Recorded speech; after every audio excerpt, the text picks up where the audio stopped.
So first, we'll go with the top-down approach. Okay, just an example. How do we do it? The top-down approach. Okay. Anybody? What is all? What is the other name of top-down approach?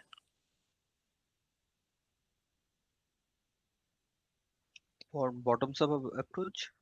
No, no. The other name for top-down approach.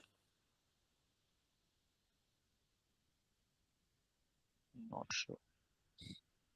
Epidemiology-based approach. Yes.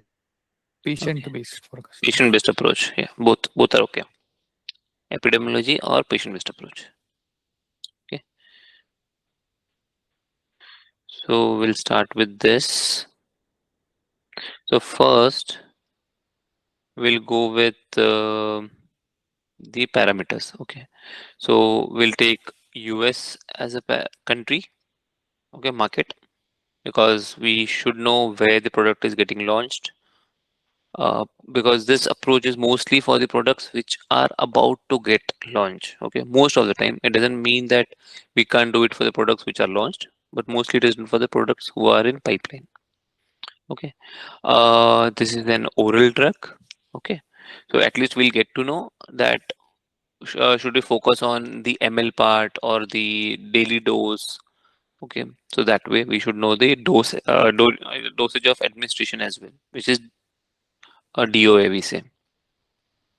Next is the product name. For us now, product name will be X in this case.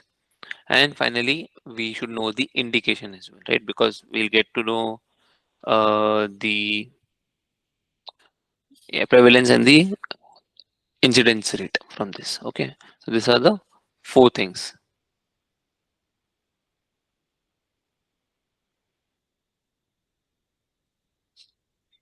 Okay, so these are the four things which we'll be focusing. You've given this many points. So now we'll move on to the top-down approach. Okay, so any idea what is the first parameter? You have done it, but if you remember,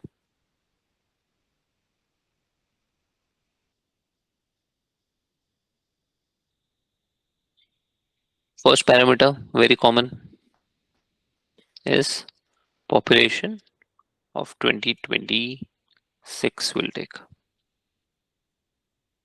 Okay, so I'll take a rough population because we can get the exact number from the secondary source.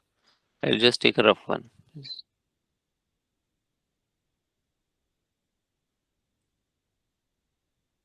So this is 34 million. Okay, one more.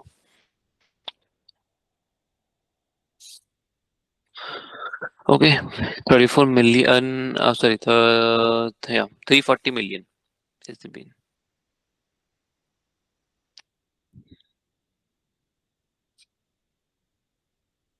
This is okay.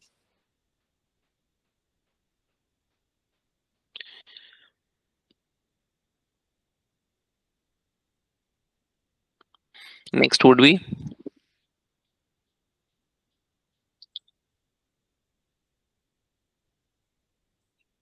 you can say, the prevalence rate.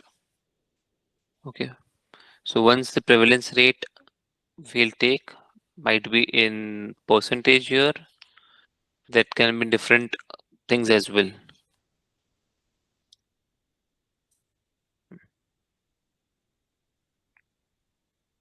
Okay, so basically this is directly percentage. We can take like the 20 divided by 1 lakh number as well, because you'll find the reports in such a way that they'll have the number per 100,000 patients or per 1 million patients. They'll not give the direct percentage in every report. Okay, it doesn't happen that way.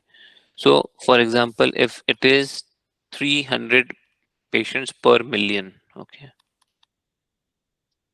so this is, and you convert it into percentage, which is around 0.03%. Okay, and if it is 300 per 100,000 patients, which is 1 lakh patients, you'll have 0.30. So we need to calculate in that way. So how you get the report, it depends upon that. Sometimes you'll get direct percentages, sometimes you have to calculate it.